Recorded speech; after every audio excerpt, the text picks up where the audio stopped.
Hello everyone, Andy Wolverton here at Journeys in Darkness and Light with the new releases in film noir and neo-noir for September 2023. And today we've got a new box set, two films from Orson Welles, a movie from Roger Ebert's Great Movies list, and maybe something a little extra at the end.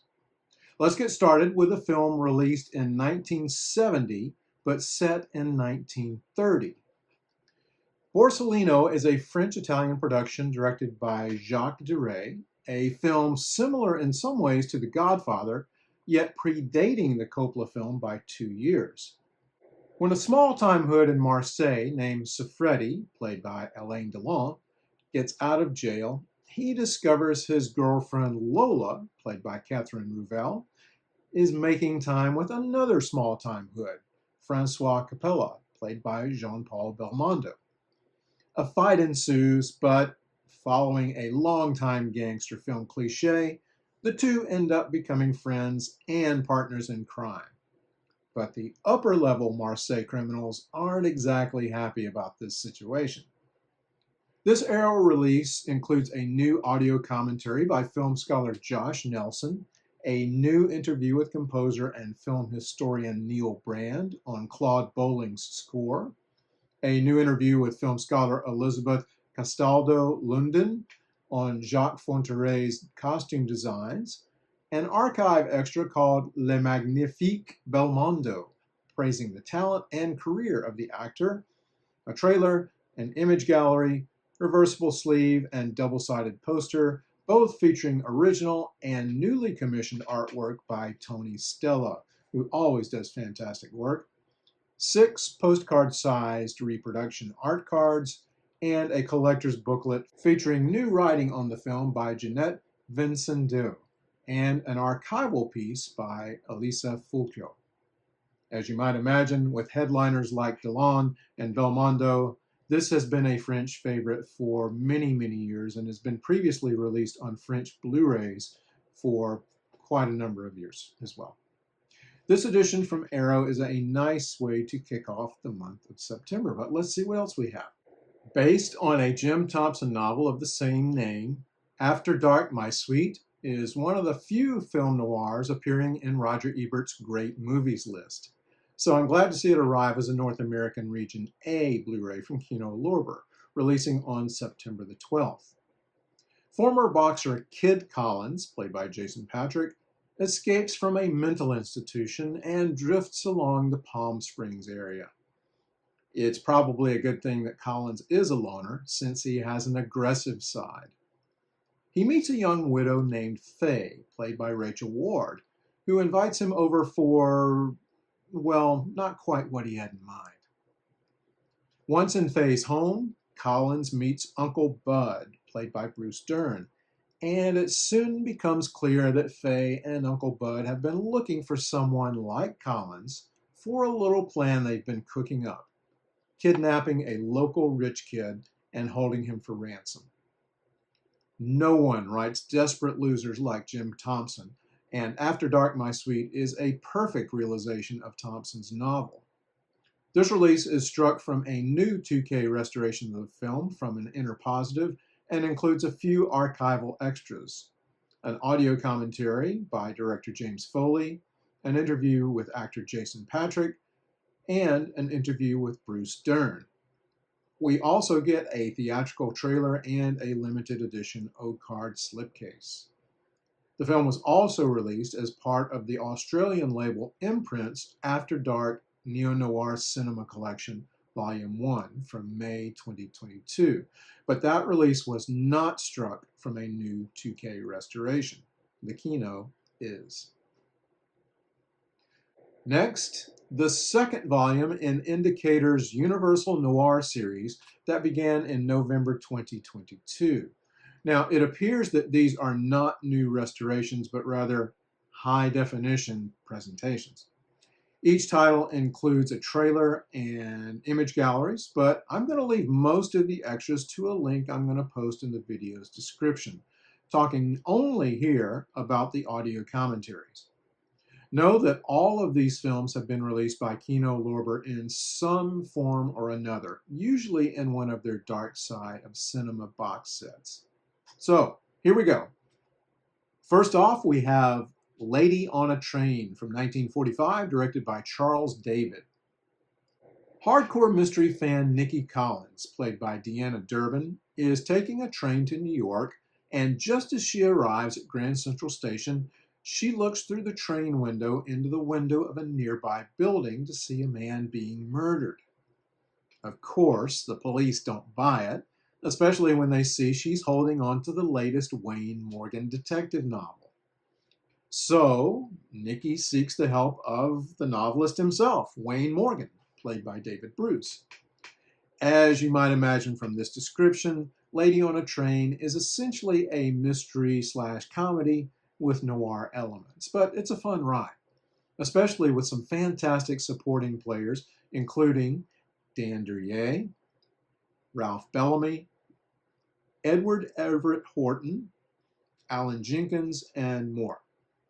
This one includes a new audio commentary with critics and writers Glenn Kenny and Farron Smith-Namey. The film also appears on the Kino Dark Side of Cinema Volume 9 set, but with no audio commentary. You hear a lot about director Robert Siodmak, and rightfully so, but you don't often hear much about this film, Time Out of Mind, from 1947, a family drama noir set in 19th century New England. Phyllis Calvert plays Kate, a young housekeeper who falls in love with Christopher, played by Robert Hutton, the son of a wealthy ship captain. Dad wants Christopher to be a sailor, but Christopher wants to study music. Ella Raines stars as Christopher's sister, and the supporting cast is impressive. Eddie Albert, Leo G. Carroll, Helena Carter, and John Abbott. But from all accounts, the film, which was meant to launch Phyllis Calvert's career in America, was a huge disappointment at the box office and for Siodmak. I haven't seen it, so I can't comment. The disc includes a new audio commentary by film historian Adrian Martin. This one was also released as a standalone title from Kino Lorber in 2022 with an audio commentary by author/film historian Lee Gambin and costume historian Alyssa Rose. Next up, Singapore from 1947, directed by John Brahm. Fred McMurray plays Matt Gordon, a pearl smuggler in Singapore who falls for a woman named Linda, played by Ava Gardner. They fall in love and plan to marry, but when the Japanese attack, Gordon assumes Linda was killed while waiting for him at the church. Jump ahead 5 years after the war, when Gordon returns to Singapore to find that Linda has not only married someone else, she also has no memory of Gordon. Stolen pearls and some really nasty people are involved in a plot that resembles Casablanca in many ways. Singapore includes a new audio commentary with screenwriter and author Kelly Goodner and filmmaker, film historian Jim Hemphill. You may have this film as part of Kino's Dark Side of Cinema Volume 6. That disc includes an audio commentary by Kat Ellinger and Lee Gambin. Next up, A Woman's Vengeance from 1948, directed by Zoltan Korda. Charles Boyer plays Henry, a man who marries again soon after his wife's death, but this time marrying a much younger woman named Doris, played by Anne Blythe. Sounds all well and good, but then there's Janet, played by Jessica Tandy, who's really in love with Henry. Suspicions arise, ideas that maybe Henry had something to do with his first wife's demise. The supporting cast includes Cedric Hardwicke and John Williams. Not that one. That one. I haven't seen A Woman's Vengeance. Actually, I have many times, but not the film A Woman's Vengeance. But apparently the film has a lot going for it. A script by Aldous Huxley, cinematography by Russell Meddy, and music by Miklos Rozsa. This release apparently does not include an audio commentary, but some other extras you can check out in the link. This was also included in the Kino Dark Side of Cinema Volume 11 set. Next up, we have An Act of Murder from 1948, directed by Michael Gordon. A rigidly conservative judge like Calvin Cook, played by Frederick March, simply can't tolerate liberal lawyers like David Douglas, played by Edmund O'Brien. But Cook would tolerate him even less if he knew Douglas has a thing for his daughter Ellie, played by Geraldine Brooks. Yet the judge has bigger problems. His wife Kathy, played by Florence Eldridge, is suffering from an incurable degenerative illness. Cook wants to end her suffering, but would a mercy killing be considered murder? If so, what if Douglas ended up defending him? An Act of Murder is a good combination of noir and drama, mostly drama, with a great cast. Like Time Out of Mind, An Act of Murder does not include an audio commentary. This one appeared on the Kino Dark Side of Cinema Volume 4 set with an audio commentary by Sam Deegan. And closing out the set, we have The Lady Gambles from 1949, directed by Michael Gordon. Reporter David Booth, played by Robert Preston, travels to Las Vegas where he's writing an article on the Hoover Dam.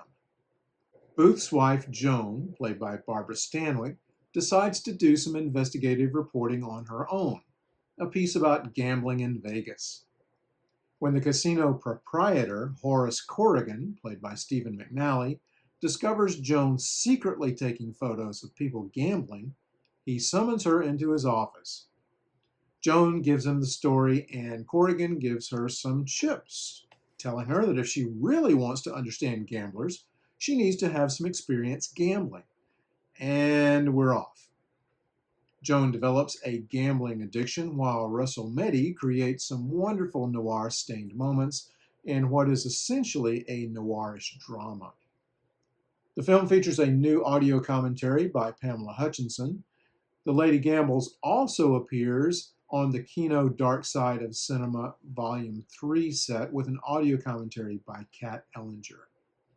The Indicator set also includes a limited edition exclusive 120-page book with new essays by Ellen Wright, Paul Duane, Philip Kemp, Tara Judah, Imogen Sarah Smith, and Iris Vesey, as well as archival articles and interviews, and new writing on the various short films and film credits.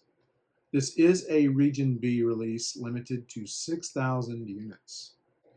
Is it film noir? Is it drama? Is it a surreal thriller? I'm talking about The Trial from 1962, directed by Orson Welles, coming to us from Criterion on September 19th, on separate Blu-ray and 4K releases. Like the Franz Kafka source material, the Welles picture is just as claustrophobic, paranoid, and relevant today. Perhaps more so. Joseph K., played by Anthony Perkins, is captured by the police and goes through the whirlwind of the legal process without knowing why he's been arrested. Of course, there's much more to this masterwork, but let's talk about the extras. A new audio commentary by Joseph McBride, who has written extensively on the life and work of Orson Welles. There's an 84-minute Q&A session with Welles from 1981 that was meant to be part of a documentary that never happened. This session was filmed after a screening of the movie at the University of Southern California. Also, we get an archival episode of the French television show Vive la Cinéma, featuring Jean Moreau and Orson Welles, a 24-minute featurette called Orson Welles, Architect of Light, a 4K restoration trailer, and another of Criterion's infamous leaflets with an essay by Jonathan Latham. And speaking of Welles, there's another release coming of Touch of Evil from 1958, this time a 4K edition from Eureka Masters of Cinema, releasing on September 25th. I will link to those extras. And before we go, I'd like to mention 3 books that I'm reading right now that I think you might like to check out as well. I plan to review each of these books on my website, so keep an eye out for that. First, The Warner Brothers by Chris Yogerst from University Press of Kentucky. Tackling the Warner Brothers is a tough job, and this book gives a good overview, mainly focusing on the brothers themselves, how their personalities work together, or didn't, in creating and maintaining one of Hollywood's greatest studios. The book officially releases on September the 5th. Sweet for Barbara Loden by Natalie Leger was more than a biography. It's a creative, imaginative look at Loden's life, for sure, but also a reflection on her film Wanda, and much, much more. This one's been out for a few years, but I found it on the NYRB website. I'm closing today with a delightful book, Movies Are Magic, the Director's Cut by Jennifer Churchill, which is much more than a history of classic movies for kids. It's a fun journey through classic film history, helping kids, and maybe adults, understand the world around us by looking at films from the past. The book includes homeschool projects, a teacher's guide, and more. Churchill is a classic film devotee and host of Classic Films for Kids, a program on The Film Detective. Again, I hope to review all of these books soon, so please stay tuned. If you enjoy my videos and would like to buy me a cup of coffee, you certainly can. And here's how to do that. I will put this up on the screen for a few moments. And I like dark roast, by the way. I'd like to say a thank you to everyone who has bought me a cup of coffee, especially my newest supporter, Michael C. Thanks a lot, Michael. That's going to do it for September. Release dates often change, and if they do, I will let you know in the video's description. Also, let me know if I've missed any important releases, and I will try to get those covered next time. Until next time, everybody take care, stay safe, and watch some great film noir. I'll see you later.